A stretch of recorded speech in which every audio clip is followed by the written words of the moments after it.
కాంగ్రెస్ ఎమ్మెల్యేల వసూళ్ల దందా బయటపడింది. లిక్కర్ సిండికేట్ నిర్వాహకుల నుంచి తుంగుతుర్తి ఎమ్మెల్యే మందుల శామ్యూల్ మామూళ్ల వసూళ్లకు సంబంధించిన వీడియో ఒకటి బయటకు వచ్చింది. ఈ వీడియోలో వైన్స్ యాజమానులతో ఎమ్మెల్యే డబ్బులు డిమాండ్ చేస్తున్నట్లు కనబడుతుంది. అయితే ఎన్నికల్లో కోట్ల ఖర్చు పెట్టానని, మళ్లీ ఎన్నికల్లో పోటీ చేస్తానో లేదో తెలియదన్నారు. రోజుకు 1,00,000 ఖర్చు వస్తుంది. కనీసం డీజిల్ కూడా డబ్బులు లేవు. ప్రభుత్వం ఇచ్చే జీతం చాలడం లేదని ఎమ్మెల్యే అన్నారు. మామూలు తన టీ ఖర్చులకు కూడా సరిపోవడం లేదని, మాట వినని వారి సంగతి చూస్తానంటూ కాంగ్రెస్ ఎమ్మెల్యే మందుల శామ్యూల్ వీడియోలో మాట్లాడుతున్నట్టు స్పష్టమవుతుంది.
ఏదన్నా లోకల్ ఉంటే అందరితో కలిసిపోవాలి ఆయన ఏదో బయట నుంచి ఫోన్ చేయించి ఒకసారి ఫోన్ అంటే షార్ట్గా ఆయన కొంచెం నా మర్యాద వాళ్ళకు తెలిస్తేనేమో మంచిగా వచ్చింది.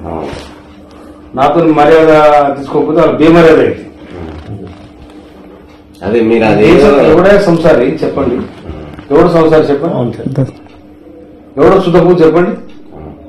ఎలా దాదాపు కోట్ల రూపాయలు ఖర్చు పెట్టి గెలిచిన ఇక నా ముందే కట్టుకుని రేపు ఎన్నికల కోసం పెట్టుకుంటాను. నేను బయటకి ఎంత రోజు 1,00,000 రూపాయలు మళ్ళీ ఇంటికి వచ్చాక డీజిల్ ఫుడ్ అయిపోయి మనం చూసినాం. మామూలుగా మీరు డబ్బులు తీసుకుని అది అయితే ఏమైంది, అన్యమాట పోయినాగా అదైతే బండి దూరం బొమ్మ దగ్గర ఉంది, మీరు నడుచుకుని ముందుకు వెళ్ళిపోయారు. డబ్బులు టైంకు పెట్టుకోను. అప్పుడు నేనే ఇచ్చినాక మనోడు 7,000 ఇంత ముందుకే 50,000 కట్టున్నాను. అప్పుడే తక్కువ చేసిన లెక్క పెట్టుతాను 5,000 నేను అడిగేవాడు. నేను పరిచయం గట్టే ఉండేది పరిస్థితి. ఇట్లా ఈ చిల్ల వచ్చి ఈ బక్కది కూడా ఉండేది నాకు ఎరకది. ఏదైనా పుల్లి కొట్టాలి, పుల్లి కొడితే అది మనకు రేపు వస్తుంది. కానీ ఇవన్నీ మనకు చిన్న కలిసిపోయినా మెయింటెనెన్సే. నాకు డైలీ ఒక డీజిల్ 7,000 రూపాయలు డీజిల్ వస్తాయి. నాకు వచ్చే జీతం కూడా నేను లెక్క చూసినా అయిపోయింది. ఎవడు ఉండడు. నేను మొన్న 50,000 కట్ట తీసుకొని పోయినా ఇంటికి వచ్చారు 5,000 లేవు. నా ఆఖరి 2,000 నా జైలు వెళ్తే గడప వచ్చేసి 2,000 డీజిల్ అంటే మా పిఏ దగ్గర నాకు అకౌంట్ ఉన్నాయి సార్, నేను కొట్టుతాను కుట్టి రైతు. ఎస్పీ ఆయన ఏ విషయంలో కూడా మాకు సహకరిస్తారు సార్. సహకరించకపోతే ఆయనకు మనం కూడా సహకరించగానే తర్వాత సంగతి చూడచ్చు. కొంచెం మీరు కన్ను పెట్టాలి. ఇంకోటి ఆ బెల్ట్ షాపులు ఉన్నాయి కదా, ఆయన ఏడేడు ఉన్నాయో ఆ బెల్ట్ షాపులు ఎటు పోతుంది అది చూసి జెర్సీ అని చెప్తే ఇక అది గంట కనిపెడితే మేము అట్లనే కొంచెం సేఫ్ అవుతాం మేడం. ఇంకోటి అది ఇప్పుడు ఎస్పీ ఆయన ఉంది కదా అని ఏదన్నా లోకల్ ఉంటే అందరితో కలిసిపోవాలి. ఆయన ఏదో బయట నుంచి ఫోన్ చేయించి ఒకసారి ఫోన్ అంటే షార్ట్గా ఆయన కొంచెం నా మర్యాద వాళ్ళకు తెలిస్తేనేమో మంచిగా వచ్చింది. నాతో మర్యాద తీసుకోకపోతే వాళ్ళ బేమర్యాద అయింది. అదే మీరు అదే ఎవడే సంసారి చెప్పండి, ఎవడో సంసారి చెప్పండి. మనం చూసినాం. కాంగ్రెస్ ఎమ్మెల్యేల వసూళ్ల దందా బయటపడింది. లిక్కర్ సిండికేట్ నిర్వాహకుల నుంచి తుంగుతుర్తి ఎమ్మెల్యే మందుల శామ్యూల్ మామూళ్ల వసూళ్లు సంబంధించి వీడియో బయటకు వచ్చింది.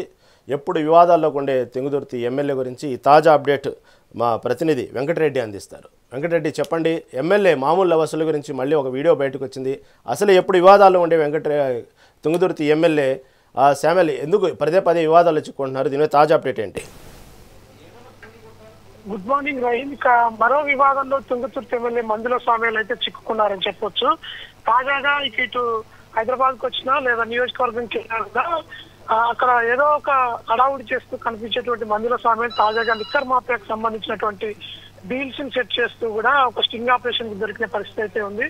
లిక్కర్ మాఫియా మొత్తం కూడా ఇటు మందుల స్వామ్యాన్ని తతంగంలో ఇరికించినట్టుగా కూడా సమాచారం అయితే సోషల్ మీడియాలో వస్తుంది. దానికి సంబంధించి ఎవరైతే వైన్స్ అదేవిధంగా బెల్ట్ షాప్ నడుపుతున్నటువంటి యజమానులు ఉన్నారో వారితో డబ్బుల కోసం బేరాలు మాట్లాడుతున్నట్టుగా మాట్లాడినటువంటి వీడియో.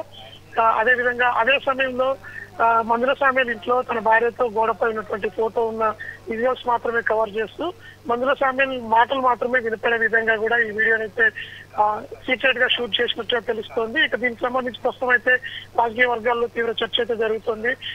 ప్రతిరోజు ₹1,00,000 వరకు ఖర్చు అవుతుంది, మీరు ఇచ్చే డబ్బులు టీ ఖర్చులకు కూడా సరిపోవంటూ కూడా ఇక మందుల స్వామ్యాలు మాట్లాడినటువంటి వాయిస్ అయితే సోషల్ మీడియాలో చక్కర్లు కొడుతుండడంతో కూడా దీనిపై తీవ్ర చర్చనీయాంశంగా మారిందని చెప్పొచ్చు. గత కొద్ది రోజుల నుంచి కూడా అంటే దాదాపు 2-3 నెలల నుంచి లిక్కర్ మాఫియాకు సంబంధించినటువంటి సెటిల్మెంట్ చేసే దిశగా చర్యలు అయితే చేపడుతున్నారంటూ ఆ నియోజకవర్గంలో టాక్ అయితే ఏర్పడుతుంది. కొంతమంది బెల్ట్ షాప్ ని మూసేయాలంటూ, మరొక వర్గం నేతలపై సిఐకి చెప్పి యాక్షన్ తీసుకోవాలంటూ కూడా వచ్చినటువంటి వాళ్ళంతా చెప్తున్న పరిస్థితి అయితే ఉంది. దీనికి సంబంధించి ప్రస్తుతం చర్చనీయాంశంగా మారిన విషయంలో మందుల స్వామ్యాలు ఏం చెప్తారో వేచి చూడాల్సిన అవసరం అయితే ఉంది. దీనికి సంబంధించి 2 నెలల నుంచి దాదాపు ఒక్కొక్క వైన్ షాప్ నుంచి 20,000 నుంచి ₹1,00,000 వసూలు చేస్తున్నట్టుగా కూడా ఆరోపణలు కూడా ఉన్నాయి. ఎక్సైజ్ డిపార్ట్మెంట్ ను ఉపయోగించుకొని ఇక పెట్టినటువంటి ₹1,00,00,000 మళ్ళీసారి పోటీ చేస్తామో లేదో ఆ డబ్బులను తిప్పి రాబట్టుకోవాలనే యాంగిల్లో కూడా మాట్లాడడంతో కూడా తీవ్ర చర్చనీయాంశంగా అయితే మారింది. ఇప్పటి వరకు మందుల స్వామ్యాలు ₹1 కూడా లేకుండా గెలిచామని చెప్తున్న మాటలని అబద్ధమని కూడా ఈ వీడియోతో అయితే తేటతెల్లమైందని చెప్పొచ్చు. ఇక ఓవైపు ప్రతిపక్ష నాయకులంతా దీన్ని ఆ ఏరియాలో ఉన్నటువంటి గ్రూపుల్లో సర్క్యులేట్ చేస్తూ మందుల స్వామ్యాలపై సెటైర్లు అయితే ఇస్తున్న పరిస్థితి ఉంది. Right Venkatareddy, thank you for update. పరిస్థితి గిట్లా చిన్న వచ్చి ఈ బర్కది కూడా